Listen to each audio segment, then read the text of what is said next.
And I guess then the last piece I wanted to talk about is failure. And the thing is, failure is okay, and the key is that you have to keep in mind persistence. So failure without persistence is just failure. But failure with persistence is how you gain experience and ultimately success.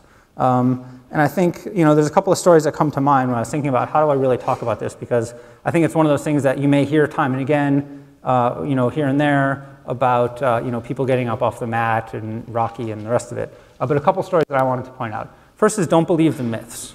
And I think one of the things about being an entrepreneur that can be really intimidating is you see these stories of these fabulously successful companies that everybody wants to talk about, and how one day he's in his dorm room, with his laptop, and the next day he's on the cover of Fortune magazine.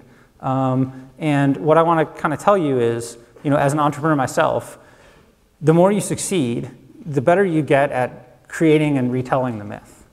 And it's an important skill to have once you've already succeeded, because you want to be able to sell candidates on working at your company and convince entrepreneurs that, we had this idea 10 years ago, everything's gone exactly according to plan, and here we are as a result. And what you don't realize is that there's a tremendous survivor bias and selection bias. So you're only hearing about the ones that worked, and they've already practiced the story a bunch of times. And in reality, it's a lot messier than that. Most of the time, they didn't know where it was headed. Most of the time, their first product didn't sell. Most of the time, they got hit by the dot-com crash. So it's rare that people go in a straight line from zero to massive success. That's not really the story that you often hear in a lot of the press. And actually, when I started hearing about what's happening at this class, one of the things that I started to get a little bit kind of nervous about in the back of my head was, gee, there's all these hundreds of people signing up for entrepreneurship. I hope they don't think it's so easy, right? So hopefully you're here all for the right reasons. Hopefully you all can see that failure is fine. Everyone I know that's had any success in their life has only done it after lots of failure.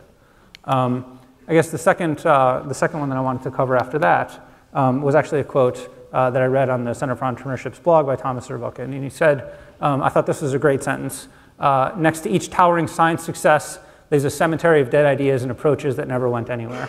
So I thought that was a brilliant image, and I wanted to convey that to you guys, because it really, that idea of this towering success, surrounded by a graveyard, I think really stood out to me. And then the other thing I wanted to remind you guys is Eric Lefkowski, who's one of the founders of Groupon. Before he did Groupon, he was a student here at the University of Michigan. And does anybody know what this is? If you do, shout it out. The Wolverine mascot. The Wolverine mascot, right? One of the worst ideas in the history of the world. Right?